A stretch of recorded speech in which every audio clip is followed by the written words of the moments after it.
basically like the entire movie is basically this beat from the hero's journey, which is atonement with the Father. Yeah. Where you sort of just recognize and come to reason with whatever father figure that you have, right? I'll be your father figure.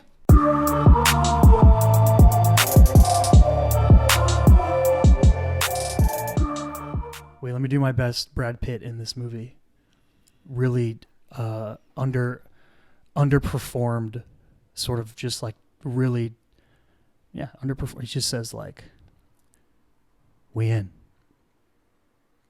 There's not a lot of emotion. Yeah. If you would have done that, I would have been like, oh man, that's Brad Pitt for sure. I would have noticed it immediately. I'm pretty sure you're trolling, but hey everybody, we in. Welcome to the Chris and Kyle show. Hey guys. That's Chris. This is Kyle. And we're talking about Ad Astra, the new Brad Pitt movie. For those who don't know, Ad Astra is a sci-fi flick. It really doesn't deserve to be called a flick. It's not a flick. Flick has a certain like popcorn movie connotation, right? Right. It's not that. Yeah, it's not that at all. It's not very flicky. It's not very flicky at all. It's a film. Like it's the kind of movie where you go that like that sort of pretentious. I saw a film. I went to the cinema and I saw a film. Yeah. It's kind of got that vibe though. Yeah. It's got Brad Pitt. It's got Tommy Lee Jones. It's got Ruth Negga. It's got Donald Sutherland. It's got barely has Liv Tyler. Directed by James Gray, the guy who written and directed by James Gray. Also written by Ethan Gross. Ugh, gross. James Gray, the guy who made the Lost City of Z. It's like the biggest movie that I know that he's made. But he's one of these dudes who's like a writer-director. Can you use auteur if they're not like really well known yet? I don't really like. Is it just an auteur if you're just like I write and direct? I make my own projects. I mean, is that the minimum of an auteur? Yeah. I would say that's like probably like the predominant trait amongst Is James Gray an auteur? Yeah, sure, why not? Oh, okay, cool. Fucking stamp it. Fucking put it on your. I'm pretty sure auteur. Put it on your resume, James. Auteur in French literally means author. So if you wrote it and you directed it, fuck it, you're an auteur, man. Speaking of authors, this movie almost feels more like a novel than a movie. Yeah, exactly. I completely agree with you. Yeah, it's the voiceover stuff, the really deliberate pace. It's very hard. One of the hardest things about making a book into a movie is that when you are reading a book, you are inside the character's mind. You know everything they're thinking and experiencing. It's really hard to translate that to a movie. This movie does it really well by using the voiceovers and really putting you in Roy McBride, Brad Pitt, his head. Yeah, and his emotional state. Yeah, I very much felt like I was reading a cowboy novel while like we were watching this space movie. What was it about a cowboy novel specifically? So, I mean, there's obviously like a lot of parallels that you can draw between astronauts and cowboys. You know, like you have this idea of a frontier. You know, and they even drew their own conclusion, or I mean, they hinted at it a little bit when they were. I want to say it was on the moon. When he first got to the moon, there was like literal like renegades that were like going they're out. Pirates. They called them pirates. Yeah, exactly. And fucking.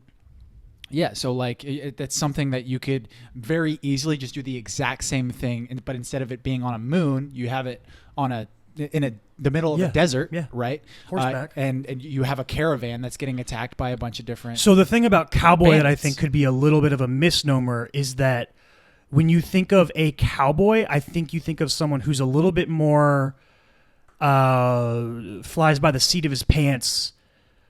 And it's not always true. There's more reserved cowboys in cowboy movie history. But like Brad Pitt's character in this movie is very reserved. He's very by the book. He's very like, I mean, what's the thing that's up? His beats per minute never go above 80 or whatever it is. He's like this incredibly composed individual. I would say that goes more into the cowboy thing than anything though, because like really?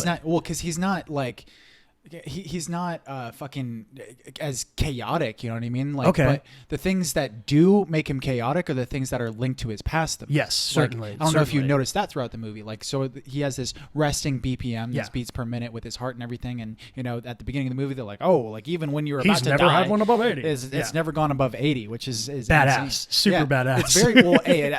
Usually cowboys are fucking badass, but the things that like got him the most nervous were his dad or anything linked to his past. Fucking the other thing, what was I gonna say? And he's also reserved until he isn't, right? He fucking jumps onto he does a rocket that's he about does to launch. really crazy stuff, but he's even while he's like that scene, he gets into the rocket right before it launches, and it's super cool. Then he like goes in there, but he doesn't fly in there like fucking shooting everybody. He's just like, I am not a threat. I am not a threat, Captain. I just want to join the mission. And they're the ones who go crazy, and then they all basically kill themselves. Yeah. He like doesn't even really kill anybody. It's just all like, even when he's doing like kind of crazy stuff, he's doing it in such a composed way. Yeah. He's a really interesting character. There's obvious parallels with like the environment, and I also think that like I loved some of the just really subtle near future sci-fi stuff they did. I really love the world building. Yeah, it's very fun. I laughed when I saw an Applebee's on the moon. That's funny. Pretty funny. I remember so we went and saw this Sunday night, right? Sunday night, and then I had class like the night after that. And like I was like the only one in class. Like my professor brought up this movie. He was like, "Did anybody go to see Ad Astra?" And nobody raised their hand. And I was like, "Oh fuck, I guess I gotta talk now." So like me and him started like having a conversation about the movie, and we were going over Hero's Journey a lot in class. And he was like, the one thing that I thought was interesting about Ad Astra was basically like the entire movie is basically this beat from the hero's journey, which is atonement with the Father. Yeah. Where you sort of just recognize and come to reason with whatever father figure that you have, right? I'll be your father figure. Fucking yeah, but like the entire movie is that fucking beat. Yes, it is. And we had talked about that because like we had, when you came home from class the week before, we were talking about like what you did in class and stuff, and we went over the hero's journey, and we were like figuring out what was and wasn't hero's journey, and if a villain could go through a hero's journey, and you figured out Thanos. Good work. Thanos definitely goes through hero's journey. But one of the first things I thought of when this movie ended is like, that was a hero's journey movie. He goes through the steps. So let's talk about I don't know if controversy is the right word, but just sort of the polarizing effect of this film. Right. It's a 7.1 on IMDb, which that's a solid movie. It's a good movie. Recommendable. Yeah.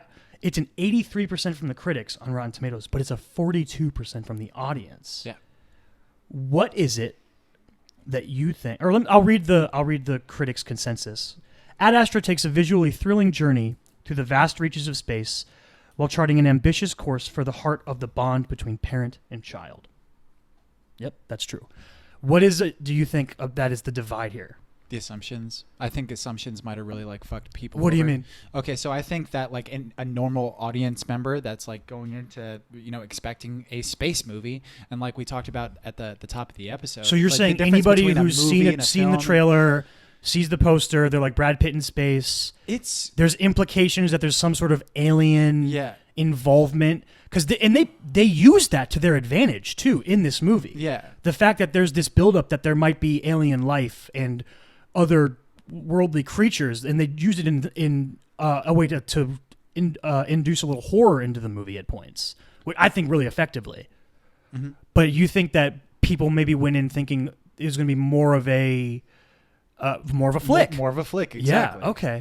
I didn't think that from the trailer. I thought when I saw the trailer that this was going to be more of a character study kind of thing. I thought I expected more generic of a movie. Yeah, you said that after we saw it. I expected more generic. I was delightfully surprised. Yeah, I didn't. It's more art housey than I expected. You know, it's like, beautiful. It's a beautiful film. Yeah, but like it's also just it's not.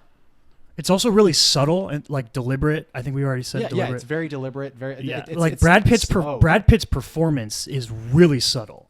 Like really little. A lot of like acting with his eyes and like really minor facial expressions, like twitches in his cheeks and stuff like that. Just really small things, and he's killing it. Brad Pitt is killing it throughout the movie. Yeah. Have I ever? By the way, so does Tommy Lee Jones. Yes. In his small on-screen part, he's amazing For sure. Have I ever talked about Kentucky Route Zero? Route Zero? Yeah, Kentucky Route Zero. No. It's a video game. It's like this little Indian point and click. Is that the right name of the Yes. kind of games?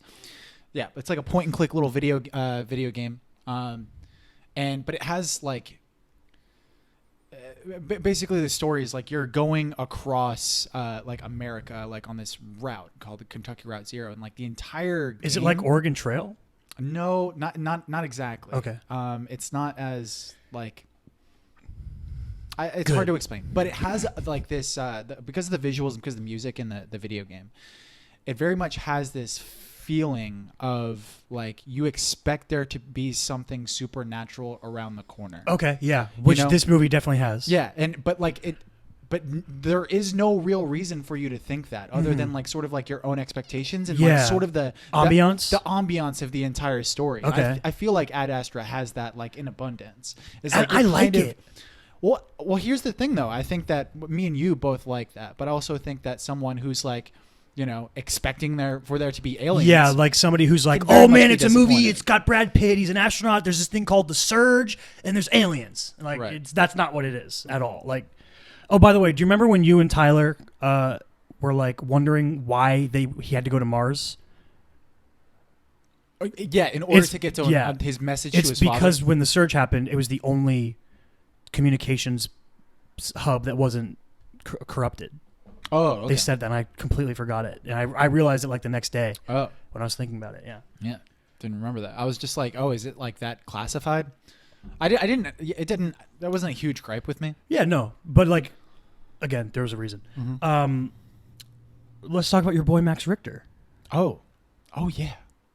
Max Richter scored the film. Chris has shouted out Max Richter's Sleep before, I believe, on the show. I think I might have just shouted out Max Richter In general? In general, maybe. Have I never? I'm not sure. You definitely did him as a talked about shout out. I've definitely talked about You it. definitely did him as a shout out.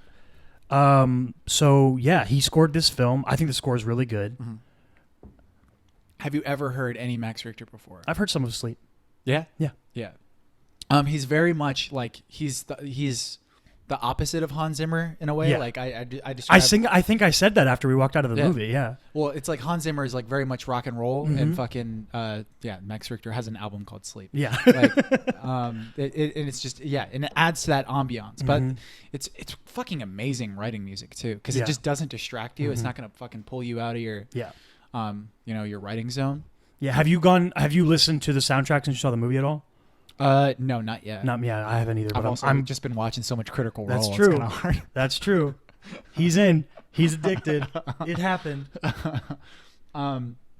Did you have any gripes with Ad Astra?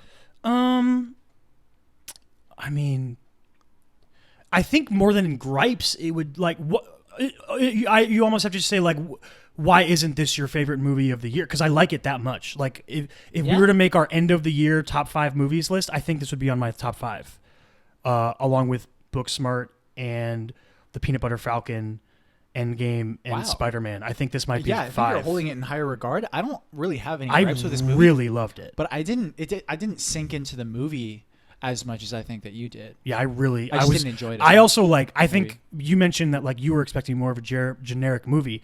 I had higher expectations going in. Right. I was really excited about this movie. So I think my thing would be less than gripes. It's just a matter of just taste. I'm gonna like a movie like Booksmart or a movie like The Peanut Butter Falcon or a Marvel movie a little more than I'm gonna like a movie like this. Yeah, I think that's absolutely fair. Like, it's just taste. I don't think that even if I did a top 5 right now, I don't think that this would slip in. Which I totally understand. And I'd have to look at all the movies I've seen this year to make sure. But those, off the top of my head, I think those would be my top 5. I don't know what order. Peanut Butter Falcon. Midsommar would not be in my top 5, but I understand why. might creep in there. Booksmart's going to be number 1. That would be number 1. Number 1. I just rewatched it the other night. It's so good. Yeah. Oh, I love it. I definitely wouldn't mind rewatching Ad Astra. Mm-hmm. Like if my dad fucking was like, scrolling through Netflix or something like that, and I'm fucking there on Christmas or something. Yeah. Fuck yeah, let's watch it. Yeah, let's watch Ad Astra. Yeah. Hell yeah. Speaking of dads, I think that's kind of like the most important part of the movie. Is the relationship that Brad Pitt has? Yeah, with which Tommy we handed that with the Rotten Tomatoes thing. To me, it's a movie about a dude who goes billions of miles to learn that how do I phrase this? I think it's like he's kind of getting this chip off his shoulder. Yeah. To basically exactly. Because not only does he have a fucked up relationship with his father, but he's also living under his father's shadow. Yeah. Everywhere he goes. Which is also, he finds out, a false shadow. He's been wrongly propped up by the space, whatever they called themselves, I forget. But because they didn't want basically the public to turn against their program. Mm-hmm. So they couldn't reveal that he basically went renegade. Yeah. Which is that's the start of Brad Pitt's sort of his BPMs rising. Yeah. Is when he learns that his dad isn't who he thought he was. But yeah, it's about a son who goes billions of miles to find out that he had everything he needed and didn't realize it. And that his dad didn't really love him? Dude, he straight up tells him that. Yeah. So I've seen a take, and I don't think I agree with it, that Tommy Lee Jones said that not because he didn't love Brad Pitt and his family, but because he wanted Brad Pitt to leave. Does that make sense? I can understand that. I don't agree with it. I subscribed more to the idea that Tommy Lee Jones went nuts and maybe always kind of felt that way, and he was always this sort of... I think he was an obsessive person. Yeah. He was an obsessive person who was just so committed to proving there was life outside the universe. I love that line when he just says, I have to prove, and he's like, Tommy Lee Jones is like, I failed. And Brad Pitt says, you didn't fail. Now we know we're all we've got. I fucking love that line. I love that moment in the movie. Because it was worked on multiple layers. I mean, yeah, but it's also that's fucked up logic, because just because you didn't find aliens doesn't mean that there isn't still aliens he's also there. He's trying to connect with his father. Yeah. In that moment. Yeah. I'm very much an optimist when it comes to things like this that may potentially be ambiguous. Mm-hmm. And I usually tend to give more positive traits to characters we might be doing an Ex Machina episode. When we talk about the end of Ex Machina. Yeah. I have a very positive, idea about. You've seen that movie a billion times. I've seen it once, so yeah. I'm going to rewatch it this week, and we can talk about that on the next episode. I'm excited. I really liked Ex Machina the first time I saw it. But I still don't think that Tommy Lee Jones actually loved his kid. I think. Yeah, I agree. Yeah. I agree. Yeah, I agree. But at the same time, there was part of him who was "Stay with me." Yeah. Imagine what we could do together. And then Brad Pitt goes full space cowboy and flies across Saturn's rings to get to the ship. That was awesome. Mm-hmm. I think that's kind of part of the fan disconnect is even that scene, that scene's awesome. Mm-hmm. But the music for it isn't super hype. It's the stakes don't feel insane. I was reminded in that scene of a scene in, I think it was the second or third of the new Star Trek films. I think when Chris Pine and Zachary Quinto have to basically free jump in their suits from one ship to another, and they do a similar thing where they're going through asteroids and they have to navigate it with their packs or whatever. And I had a similar vibe, but in Star Trek it's much more flicky. The score cinematic. It's much exactly. Whereas this is just he fucking Captain America's up, gets a shield, and he just goes for it. Yeah. This film is the opposite of pandering. Absolutely. Right? It doesn't really do that. It doesn't really it's not going to do anything outside of exactly what it is. You know what I mean? It's not going to make things more emotional than they are. Like, yeah, and I also think that every choice in this movie is less about how can we entertain our audience or service the audience, and it's more about what's right for Roy McBride's story. Mm-hmm. It's very dedicated to itself in that way, I think. Mm-hmm. Yeah, but like also, I mean, one of the huge staples of the movie, like, is voiceover, and it's like that. Yeah. Like, that's probably like one of the most uncinematic things that you could. Absolutely, and it's also one of those things that if you do it bad, it sucks. If you do bad voiceovers, it's not good. You know what helps? Having Brad Pitt, Casting Brad Pitt Yeah. as your fucking lead role. That helps. yeah, it helps a lot. Yeah, That's why when fucking my biopic gets fucking filmed, Brad Pitt. Brad Pitt. Yep. Seth Rogen.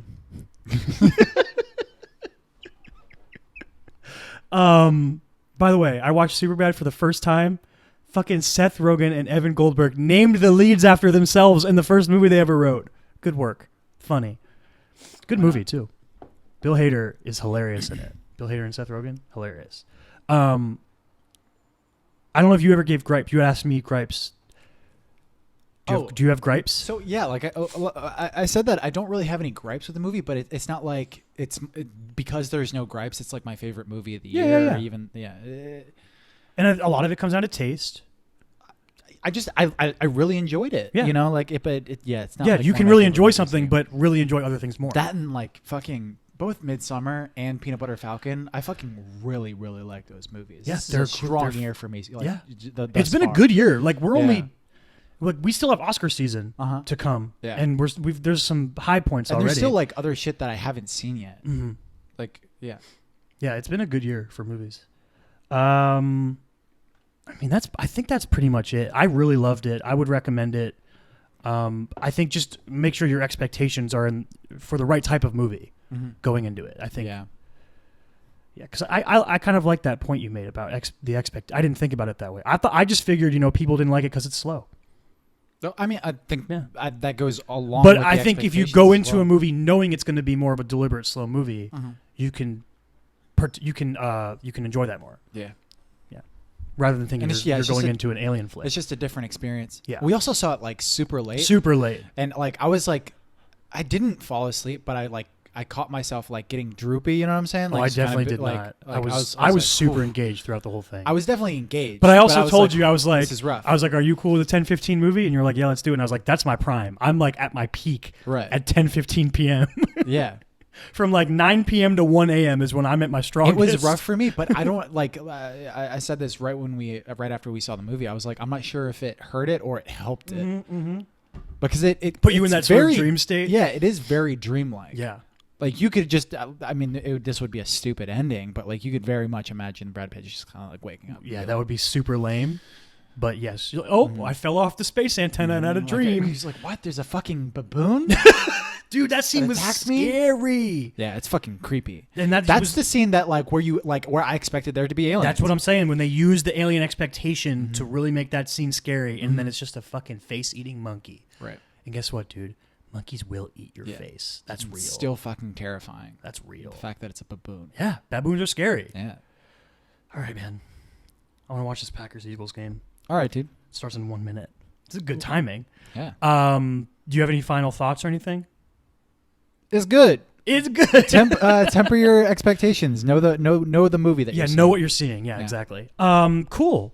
So, like Chris mentioned earlier, we're going to be back next week. Spoilers for Ex Machina, and I will be posting a poll for the month of October, a special Halloween-themed poll. We're going to do some classic Disney Halloween movies in honor of Chris's girlfriend Kate.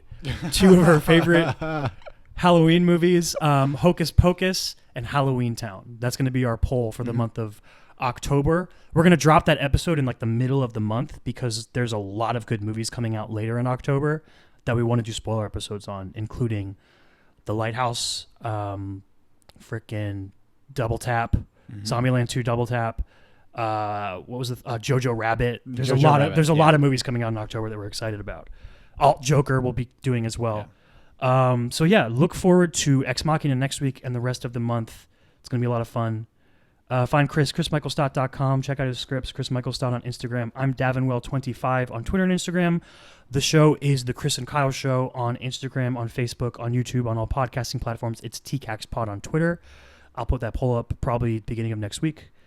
We'll be back Monday-ish. We'll see you then. We out. We out. Stay weird.